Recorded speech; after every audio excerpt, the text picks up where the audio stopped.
บิวตี้น้องบิวตี้เขียวเหียนใช่หรอบัดดีปะลุงนี่บัดดีใช่บัดดีปะลุงบัดดีปะลุงไม่ได้นะลุงบัดดีปะลุงมาพ่อกับน้องบิวตี้อีกแล้วสิอุ้ยว้าวยิงแต่แขวเหียนให้ปะลุงเบิ่งแท้นี่ตอนนี้ไอ้แบงค์มันมีแขว ตอนนี้มาอยู่เฮือนป้าเนาะพี่น้องนอนลงมาดินน้ำลานสาวแล้วพี่น้องกันลานสาวเพิ่นสิกลับประเทศไทยป้าแล้วเพิ่นสิกลับประเทศไทยป้าหาแล้วน้องวิตีเนาะลงมามื้อนี้ก็มีแนวเฮ็ดเมนูพิเศษให้เลี้ยงส่งหลานสาวก่อนมื้อนี้พี่น้องเอ้ยเมนูไปสั่งมาติพุดอ่ะ หยังลูกโอ้แขวลายไอ้แบงแขวงามไอ้แบงไงเมนูก็คือตำเมี่ยงเนาะพี่น้องเนาะแล้วเราสิเฮ็ดตำเมี่ยงพี่น้องเฮ้ยตำเมี่ยงสู่ร้านยินมื้อนี้พี่น้องเมนูเพิ่นมักแฮงเมนูโปรดของเพิ่นคือตำเมี่ยงหัวสีไข่นะพี่น้องกับทักทายสบายดีเด้อสวัสดีเด้อเราปะลุงทุกคนเนาะยินดีต้อนรับเข้าสู่ช่องแม่น้องวิวซันแนลอีกแล้วพี่น้องเอ้ยมาพบกันกับแม่น้องวิวมื้อนี้เนาะพี่น้อง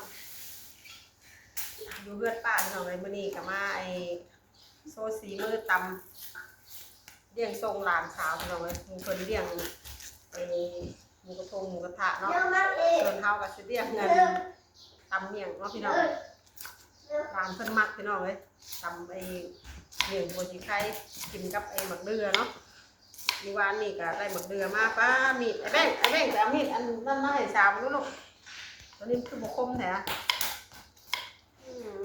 มีดกับบ่คมเนาะบ่ได้คอยใส่งานนะแต่เบิ่ง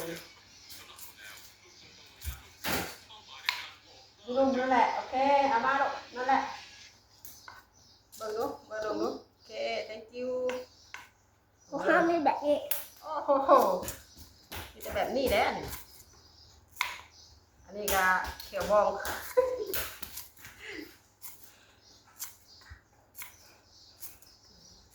โอ้มันจะแลบบ่ได้แล้วเพราะว่ามีดเพิ่นบ่คมบาดสิซอยแลบเ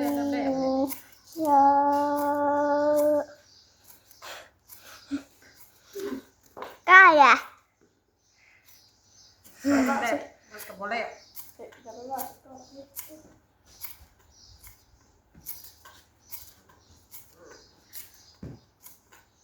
ใหญ่ก็จะไปตำอีกทีเนาะ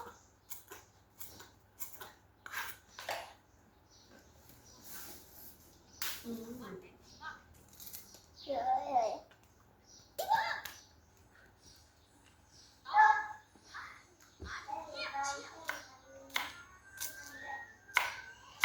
อันนี้เห็ดเมี่ยงค่ะเมี่ยงไอ้ตะไคร้เนาะพี่น้องเนาะหมักเดือปลาลูกเคยกินอยู่บ่เนาะพี่น้องทุกคนเนาะหมักบางคนเพิ่นก็มักบางคนเพิ่นก็บ่มักเนาะยังลูกถามเยอะเมี่ยงเรือเมี่ยงมะเขือเนาะมะเขือหมักเรือหมักตัวเฮเนาะตำไอ้ไทยนี่เฮ้ยเข้ากัน โอ้ ค่ะ ตึ้งแบงค์เดี๋ยวว่าสักครู่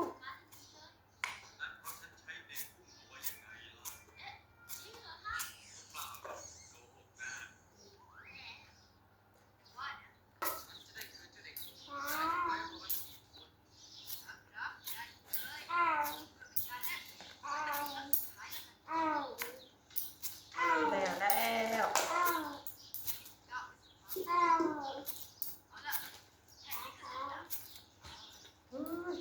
หั่นหน่อยกับบ่ได้มีดบ่เข้าเลยหั่นแม่ใหญ่เลยอยากจะมีเสียงเล็กน้อยบนเลยเนาะลูกลาน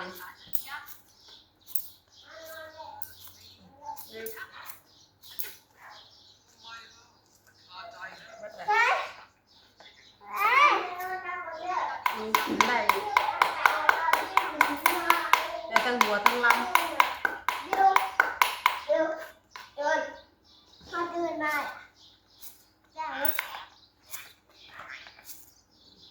แม่ไปหน้าบ่มันนี่ฮัมแม่ไปหน้าบ่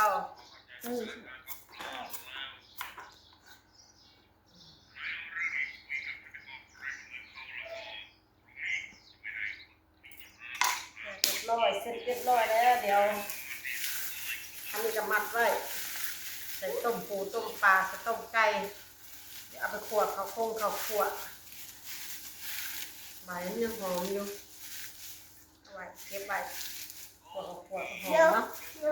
ค่ะมันก็สิตอนใหญ่ในเนาะพี่น้องเนาะเดี๋ยวไปเบิ่งไปหับไปส้มตอนตำกันเนาะพี่น้องเนาะ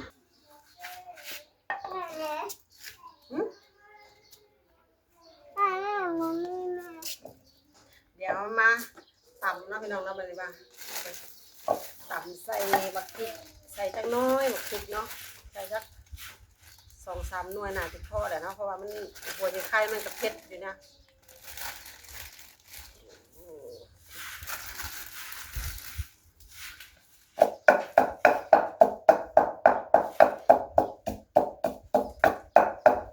สำหรับแม่น้องบีบ่ค่อยมักเผ็ดเนาะแต่หลานเป็นมักเผ็ด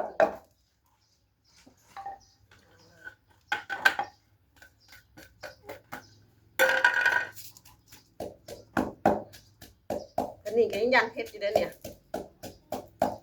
โอ้ยไข่มันคืน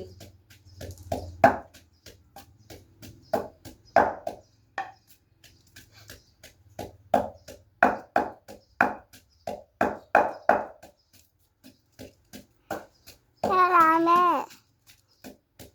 น้องดอกบีมานั่งนะแม่เห็นไหม ให้ออก เกือบอยู่ใจ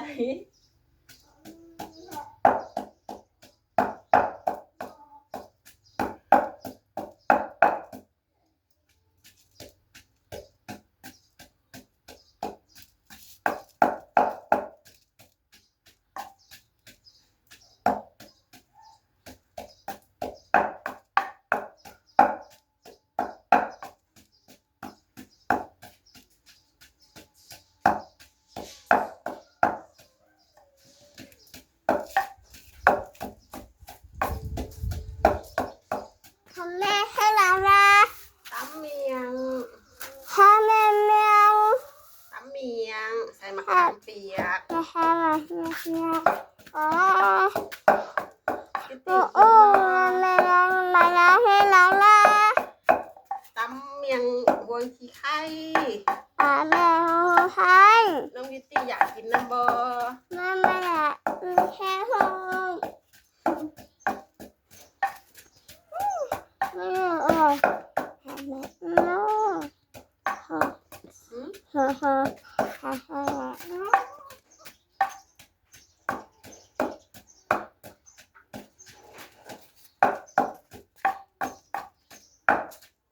ปลาแดกโตบ่มีวันนี้ปู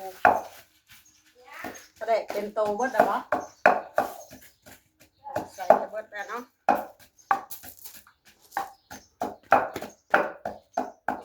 ตำซีให้มันละเอียดก่อนจังหน่อยได้แตกแล้วนี่ค่ะใส่สมมะนาวน้ำสีสมเพราะ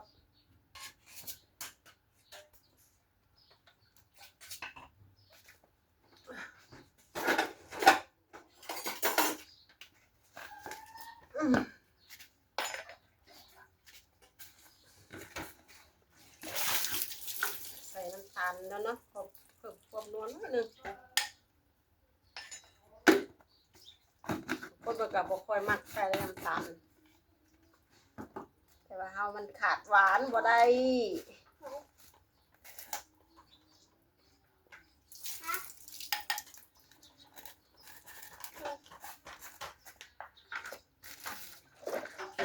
น้ำปลาร้าแม่บุญร่ำยังลูกเห็นยังลูกนะมีประเด็กอันเป็นโตนะเนาะ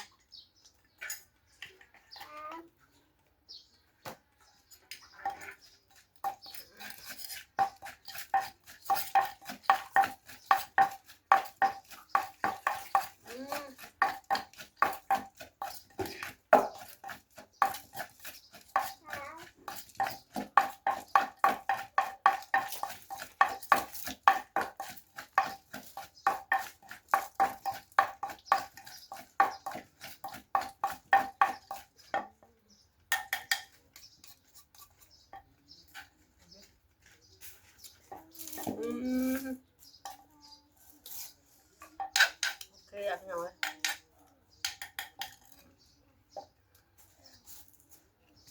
แซ่บแล้วละเอียดแล้วแล้ว เรียบร้อยแล้วนะปลาดุก แล้วแล้วให้ค่ะแม่ง่ายไม่ใช่หมาแล้วอย่างนี้น้องดีตีกันเลย แม่มาลูก มาดิปลาลุงกับมาทางหน้าพี่ลูกมาแล้วแม่พี่ แม่ ปลาลุงบ่เห็นนะฮะลูก แม่ เฮ็ดเฮ็ดหน้าเนี่ยพี่น้องน้องดีตีเฮ็ดนี่คักแล้วบัดนี้นี่กล่องมาปัก แค่ ใส่ นั้นละไม่รู้ พี่น้องเดี๋ยวไปกินน้ำกันเด้อปลาดุงมาหูคนเนาะเดี๋ยวไปกินน้ำกันเลยเนาะ ไอ้ไม่รู้ บัดนี้มาเจอเนาะสบายดีเด้อลูกสบายดี FC เด้สบายดี สวัสดีสวัสดีสวัสดีก่อน อาจี มาเด้อเราปลาดุงมาหูทุกคนเนาะมากินตำเมี่ยงมักเด้อพี่น้องเลยเมื่อกี้นี่ก็ตำโปโปอยู่วันนี้ก็กินแล้วอะไรเวลากินบัด ทำแหนมเนื้อตำต้อง ต้องน้ำโอ้ใส่กระปูอีกใส่กระปูคนหนึ่งอะเนาะกระปูเนาะแม่นบ่เดี๋ยวมันปูเฮ็ดลูก น้ำแกงน้ำตึง นะไปดูกินได้ว่า แซ่บผัก ปูน้าได้กินได้ป่ะลูก โดนหนึ่งสองสาม ไอ้แบงมาดิมากินมา เอ้ากินวะนี่ เจ็ด ตำต้องนี่ แป ไว้ ดเก้า แม่ง อีกแล้ว เฮ็ดได้ลูกเอ้ยไม่ได้คือปูอันนั้นแหละเพิ่นจะตำเลย กินเดือดซ้อมเดือดเนาะ โอ้โห มาเด้อปลาลุงมันมักอะไรอ่ะ อืม เขาชื่อนี่ก็หลายบาทเนาะ อืม นะก้อยคำเลยมาไหว้เหมือน ขาดประเดี๋ยวจัง ประเด็กชายประเด็กขวดแล้วมึงมีประเด็กโต ไม่ยังกระปุกปักใหญ่ๆนั่นประเดี๋ยวนะ บอกหาบ่เห็น อยากตักมันจะแบบคนๆเนาะนี่กระปุกเนาะแม่ไว้เนาะ เห็นประเด็กมึงเห็นประเด็กโตอย่าประเด็กขวดใช่เอา ปัก แซ่บผักเนาะ บอกกันยังอ่อนน้ำ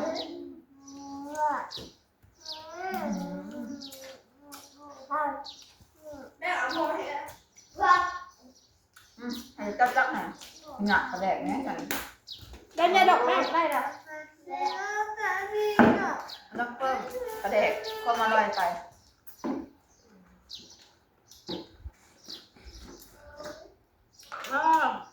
เผ็ดเนาะเต่าจัง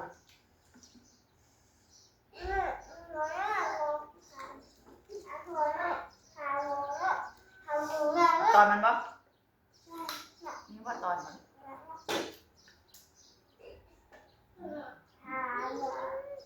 ตอนนี้เนาะพี่น้อง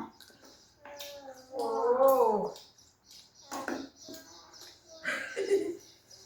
อ่ะคุกจ้า คักขนาด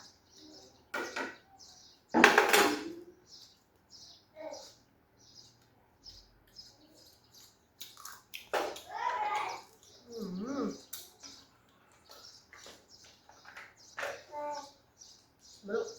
ใช่ปะ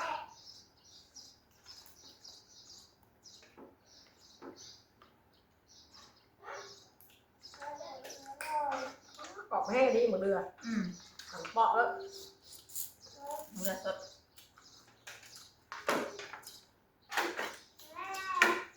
อืม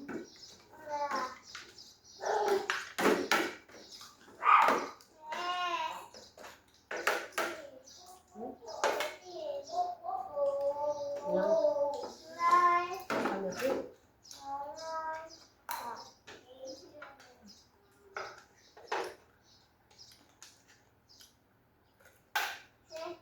เฮ้ยมา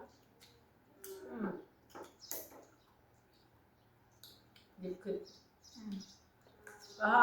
เมื่อกี้นี่ก็ซิมมันนัวอ่อนๆนะ อืม สำหรับคนกินอ่อนแต่ว่าเจ้ากินแก่กว่า แต่ก็เจ็บ กินแก่กว่า เข้มบอก ฮะ เข้มบอก รสชาติมันจะออกเค็มเราคนกินแก่แต่ว่าหน้ากินอ่อน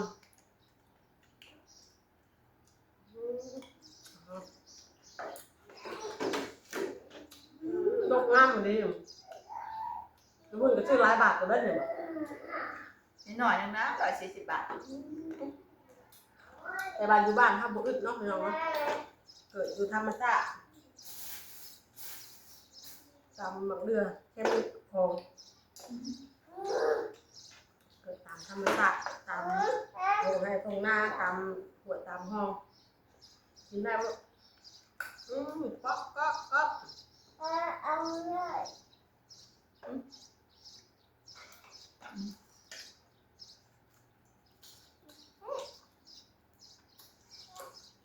เป็นแยงเนาะ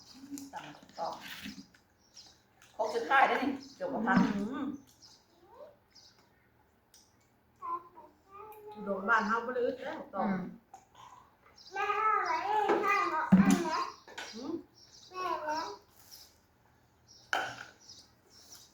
อึดละ แม่เอา ขายแม่ว่าแม่เนาะ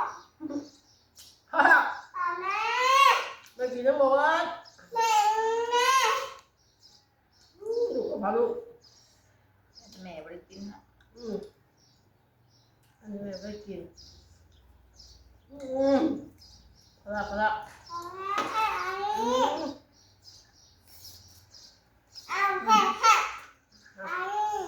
แซ่บอร่อย แค่อันนี้เนาะ ลาปลาลุงกันไปเลยนะลาปลาลุงเนาะค่ะคลิปนี้กับประมาณเท่านี้ก่อนเด้อเนาะพี่น้องเนาะกับเลยน้องมีกับขอตัวลาไปแล้วเนาะเดี๋ยวก็พอกันในคลิปต่อไปเนาะพี่น้องเนาะคลิปนี้ก็สบายดีทุกคนเด้อสบายดีเด้อ